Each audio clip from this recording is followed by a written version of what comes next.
So as you guys know, we are here in Rotterdam, the second biggest city in the Netherlands.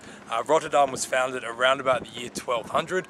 It gets its name from having a dam built on the river Rotter. Now, the most famous citizen to come from this city was Erasmus, Deridius Erasmus, and basically he was a humanist scholar. He was a Catholic priest. He lived between the 15th and 16th centuries.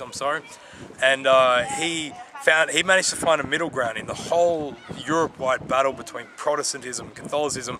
Erasmus managed to find some sort of theological middle ground, which actually ended up pissing everyone off, Martin Luther and the Catholics themselves. He ended up dying and being buried in Basel.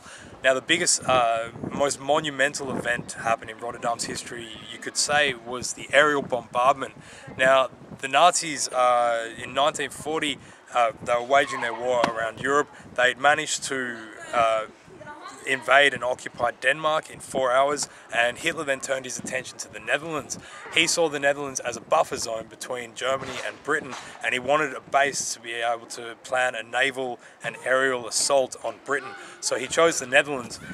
Hitler thought that the Netherlands would be as big a pushover as Denmark had been, and so he invaded on the 10th of May 1940. The Nazis walked into the Netherlands, and what ensued then was the Battle of Holland. The Dutch did put up resistance. They managed to resist for about 3 days. They inflicted around about 11,000 casualties on the Nazis. And then the Nazis, they offered an ultimatum to the Dutch. The Nazis had a far bigger military superiority. They had 150,000 soldiers specifically for the Dutch theatre, compared to the Dutch army of around about 200,000 soldiers. The Dutch had no air force or anything like that. So the Nazis, in terms of military strength, they were much more powerful. Now, they came in on the 10th of May. What ensued was the Battle of Holland.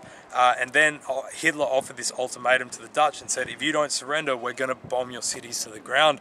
Now, the Dutch government, they decided to surrender. They decided to save their people, save their cities, and surrender to the Nazis. But in the process of the negotiator going to offer this surrender to the Nazis, there was an error in communication.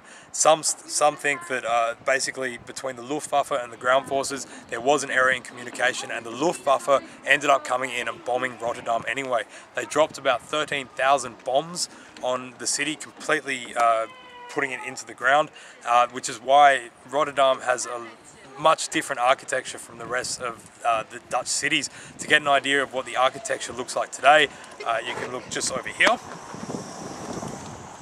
Ta-da!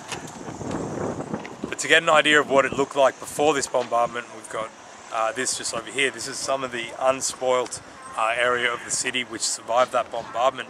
Now, there were about 900 casualties, Dutch casualties, during this bombardment in 1940, 13th of May 1940, and about 85,000 people were made homeless as a result. Now, there were other bombardments of the city during the 5 years of the war. There's another one called the Forgotten Bombardment, which is where the Americans actually came in, bombed the city in 1943, causing another 400 casualties or something like that. So this city did suffer quite a lot. Now, eventually, of course, in 1945, the Canadians came. They liberated much of the Netherlands, much of Holland, and that was the end of World War II in this country. Now, today, Rotterdam is the biggest industrial city in the Netherlands. It's also the second biggest port in the world after Shanghai, but it's actually the busiest port in the world. It handles more freight than Shanghai. So it is quite a hub for industry and for trade. All the produce coming into Europe comes through this city. So there you go, guys. That's Rotterdam in a little nutshell, just to give you an idea of how important this city has been in Dutch history.